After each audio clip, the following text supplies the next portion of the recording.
Welcome back to Magoo's Reviews. All right, y'all. So, Pusha T and No Malice, the Clipse, they are back. Their new album, Let God Sort 'Em Out, drops next month, July 11th. Really excited for it, man. Now, they did an interview with GQ Magazine, pretty much highlighting a lot of things in the album, a lot of things we never were privy to. We didn't know why it was pushed back, because that was one thing last year. I'm like, yo, when's this album going to drop? You know, it's always been talked about and stuff like that. Now we know why. Pretty much, the Kendrick Lamar is featured on the album. It's going Whips and Chains. So pretty much that is official. He is on the album, right? But at the same time, this is coming from iHeartCom. Like, I did a longer video on my channel. I attached to this one. Pretty much, they took out the certain parts of the article, and this is something that I want to highlight and talk to you guys about. Now, check this out. This is why the album was pushed back. Or, yeah, it's taking so long. Pretty much, apparently, Def Jam's parent company, UMG, was uneasy about the optics of two of Drake's biggest enemies on a track together. Right.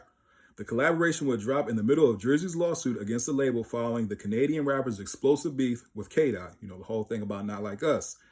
That's coming up soon. Pusha T thinks Def Jam's concerns about their collaboration are stupid.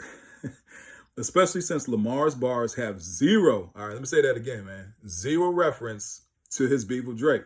So they're pretty much like, this is all about me and him on a song together, right? This ain't got nothing to do, because he's not saying anything about Drake. He's not saying anything about the beef. So at that point, it says after the duo refused to censor Lamar, Def Jam responded by terminating their contracts with both Clipse and Pusha T, who had a solo deal with the label. And at that point, it goes on to say Def Jam's decision allowed the Clipse to shop around their new album, complete with a Kendrick Lamar collaboration, around to other labels until they landed at Jay-Z's Roc Nation distribution. So Jay-Z's Roc Nation, they picked up the album. It's going to be coming through them. Like, I think that's really smart for Roc Nation. If this album is a hit, Def Jam made a dumb move, in my personal opinion.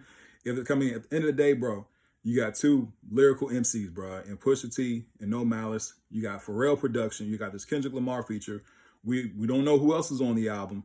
So, man, if this album is a hit, Def Jam looks insanely crazy, in my personal opinion. But that's a really smart move for Roc Nation to go ahead and pick this up. You know what I mean? And on top of that, all this just does is build more anticipation. You know what I'm saying? Because people are going to fly to that album, especially when it drops. So, yeah, man, I think this is a really smart move from them. I can't wait for the album. Anyway, tell me what you guys think about this in the comment section. He also had things to say about Kanye West, you know, Jim Jones as well. It's a really good article. Definitely go check it out. It's on GQ.com. Anyway, hope everybody has a blessed day. I'll see y'all soon. Have a good one.